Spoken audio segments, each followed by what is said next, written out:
Hi and welcome back to the Gemhawks YouTube channel, and now for something completely different.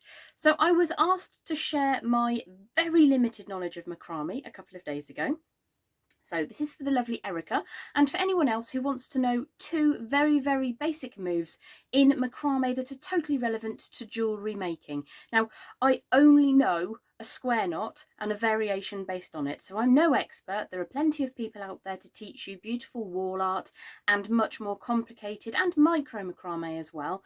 What I want to do is show you in 1 and 2 millimeter satin. Now I've got a couple of reels just here, very brightly coloured. That's the 1 millimeter across, and that is the 2 millimeter across, and they're rainbows, so the colour varies throughout the reels as it moves through. Really pretty. So you only need quite a short length of the 1 millimeter and a little bit more of the 2 millimeter, and I'll show you a project that you can make with this technique, which is an expanding bracelet. Now this one is made with oversize, I think they're 10 millimeter banded blue agate and some 6 millimeter as stopper beads on the outside. And it's really a one size fits all piece of jewellery that pretty much anyone is able to attach to their wrist. So you can just pull those two longer lengths apart. In wear, generally, it's a little bit more pleasant to have slightly shorter dangles. So you would check with your client, or if it's yourself you're going to wear them, you just make those as short as they need to be. So you do only need to just stretch it out a little bit to get your hand through, and if you take that off and you measure that that's the maximum amount that it needs to open for your hand to move comfortably between, then you can slide the beads down to that position and tie a little knot and shorten it. So really versatile, actually. There are many ways that you can play with this, but I just want to show you the absolute basics. So this is a little extra video. So I know that I usually work with wire, but this is just a little bit of something extra that was requested. So this is a bonus for you. I'm going to show you down on the board now a little bit more about the items that you would need to make this work. So I've got my two different sizes of the satin. Now this often sells on the internet as rat tail, which is really delightful. But if you look for 1 millimeter and 2 millimeter satin on the interwebs, I'm sure you will find that quite safely. Now you can very simply put a knot in the end if you prefer, but the stopper beads are quite an attractive addition to the jewellery. Another benefit of macrame is that it can stretch out a little bit. So if I just pull this tight and then really close it up, you'll see that the weave actually gets compacted. So this fits now probably a 5.5 inch wrist. My wrists are just under 6 inches. So if I was to open that out, and I'll show you just now at the beginning that you can stretch this out and make the whole thing a little bit larger. And that's because it's not adhered to that central satin core. Let me just close that up but a little bit more gently. It's now a little bit larger. Now, if in where you have some bare satin moving in the core zone, that doesn't matter either. It's equally as comfortable and beautiful. You don't have to put beads in, but I quite like pretty much all of my macrame bracelets have 5 beads with 3 knots between them and 5 knots on either side. But without further ado, I am going to show you the core techniques. Now, I happen to have somewhere in my house a mini macrame board. No idea where it is. So I have just purloined my little Kumihimo disc, and I'm going to use this instead. So if you do have a macrame board, then you can obviously use that. It's basically the same little notch at the top. You can also use a bulldog clip on a firm piece of card, anything to keep that nice and secure. Now you don't have to put the beads on to begin with, you can add them later, but what I do want to show you is how to make your life slightly easier. So the core, we're looking at around about 15 inches of the 1 millimeter satin rat tail, and what makes your life easier if you are putting beads on is cutting that at an angle. Doesn't always come through smoothly, especially if you're using very old cutters. And I have here a thread zapper. Now you can use the hot part of a lighter, but for the life of me I can't find a lighter in my house. And what we're going to do is turn the machine on. That just heats the little filament at the top there. I'm just going to very gently stroke that over the cut section of the satin. You may need to do this in a ventilated area or wear breathing apparatus if you're sensitive, because it's a little bit stanky. So give that half a second to cool, and then you can go back in, and you've got really a bit of a needle point on the end, and you can pop a bead into position. Now, for the sake of ease, it's actually easier for me to start without a bead on, because I'm going to be showing you with a much shorter length of satin. I've got a small offcut here, which I'm going to demonstrate with you. And I'm going to show you two variations, which is the square knot, and then what I found completely by accident 9 or so years ago when I taught myself macrame. If you just do the first half of a square knot, you get this really pretty little helix or spiral effect. So I'm going to show you both of those, but I will just talk to you a little bit about what you'll need for the weaving part. You will need around about 5 feet for an average to slightly larger wrist size to make sure that you've got enough coverage. Now, let's have a gander. It's on the reel here. For me, what I tend to do, if I'm creating for somebody with a fairly average to slightly larger sized wrist, I will very simply stretch from one fingertip to the other fingertip and use that as my guide. It saves reeling out and measuring. So I'm 5'6", 167 centimetres in length, and they say that your wingspan is about the same as your height. So I'm being quite generous. This is about 5.5 foot if I was to cut that there.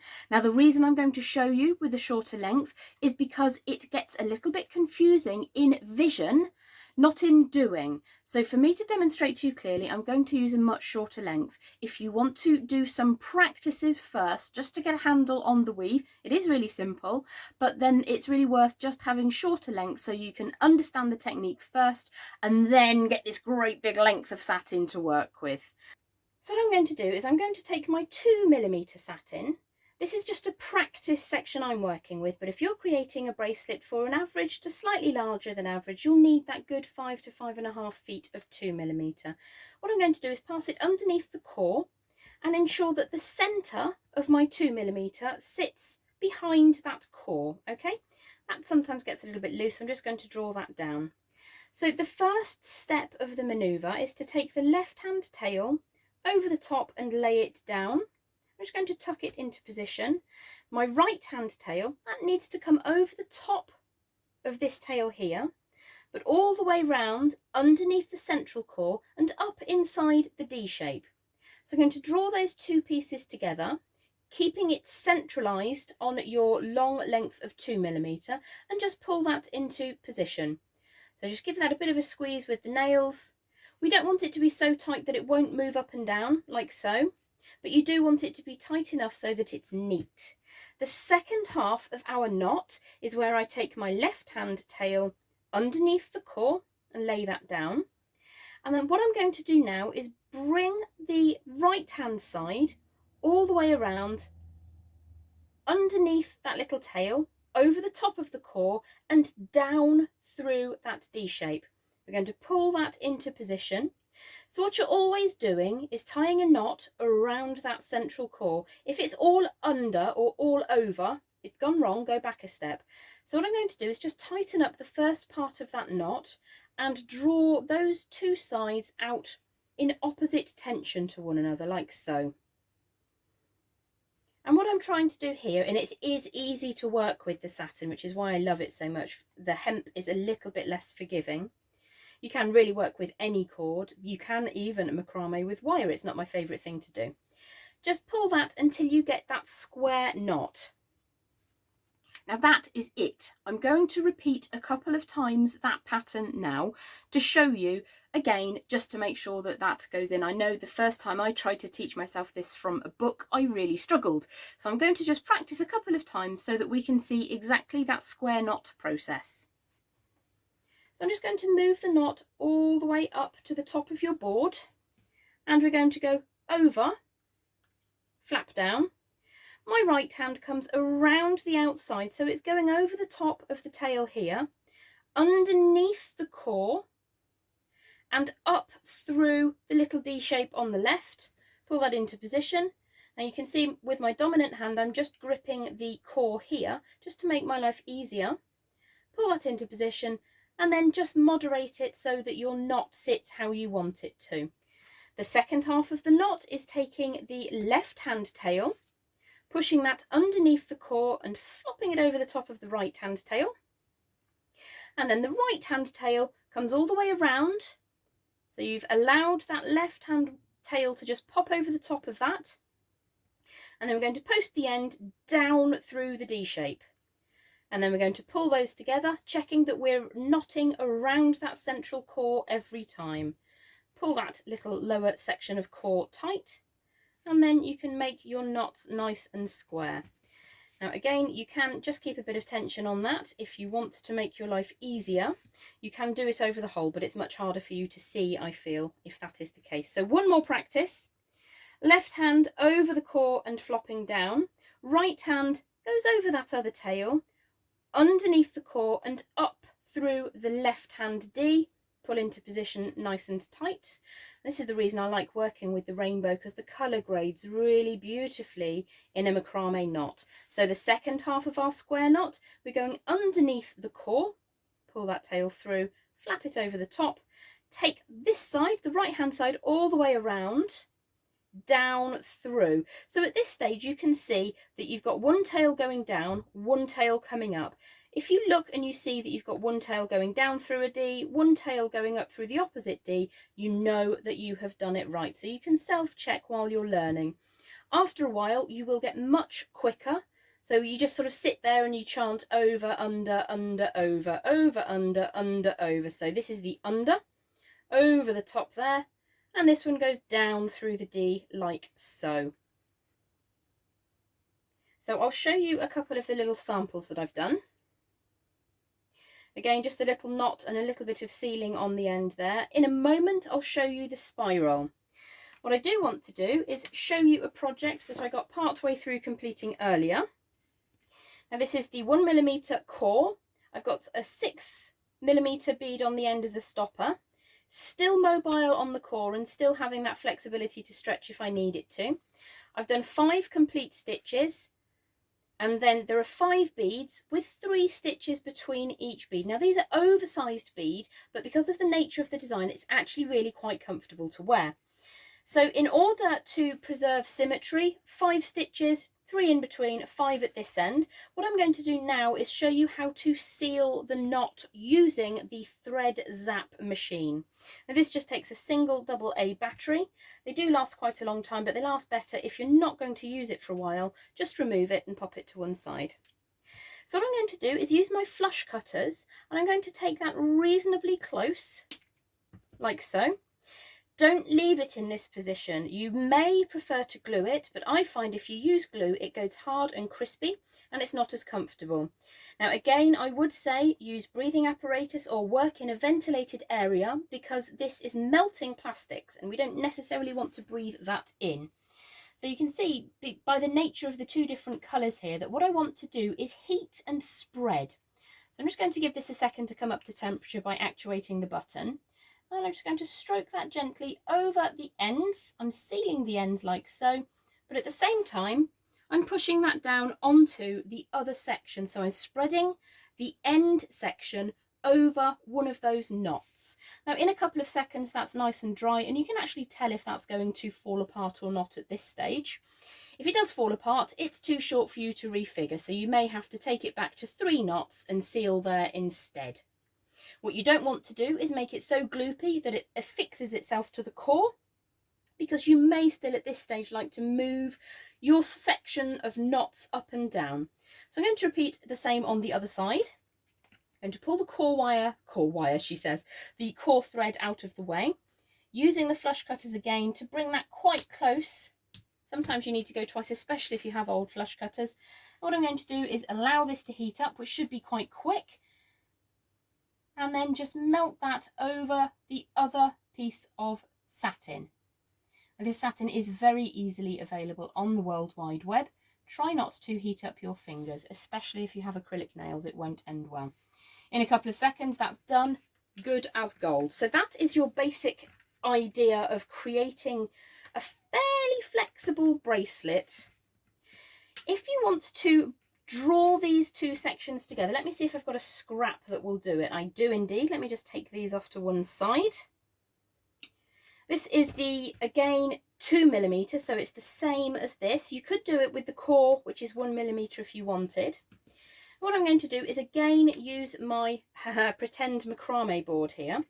I'm just going to wrap this around the back and cross over those two end sections. So they're going in opposing directions, like so. I want them to sit side by side, preferably without crossing over. So I've got another section here of the 2mm satin. Going to pass that underneath, and we're going to do exactly the same thing, but right now you've got two pieces of satin to draw together rather than just one that you're knotting around. So over the top, lie it down, over the top of the tail, and then underneath, up inside the left hand D, and I'm only going to show you this twice. So draw your knot into position, and it's really lovely when you see those two colours coming together as well. So the second half of the square knot is to move underneath the core, flap that over the top, bring the tail all the way around and go down inside the D on the left hand side. Draw that into position, and what I'm going to do is try to keep these two cores side by side. Just, it's more comfortable because it'll be flat in wear.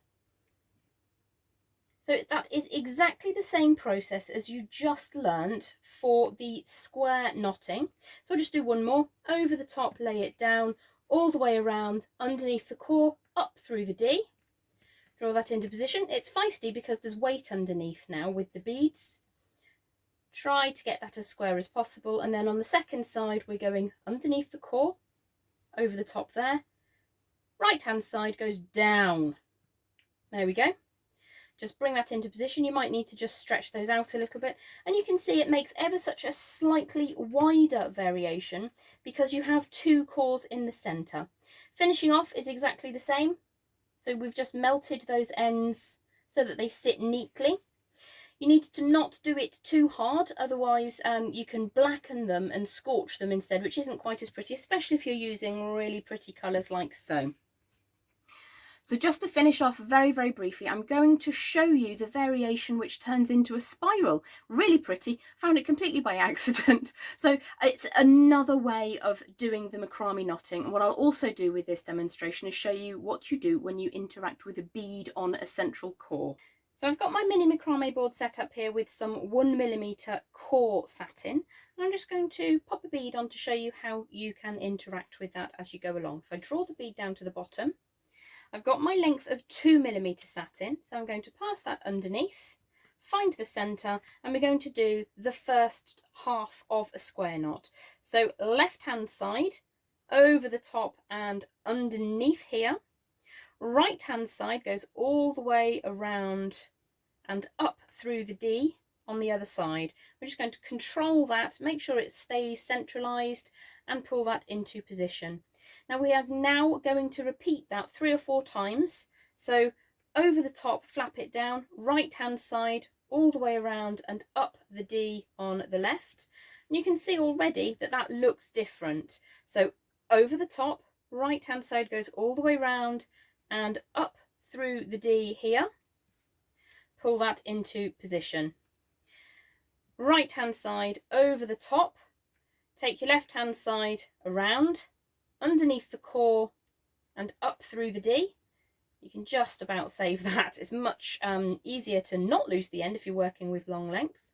And you can see already, if I do a couple more turns, that that spiral is working beautifully. So over the top, lay that down, and then the opposite side comes up through the centre like so.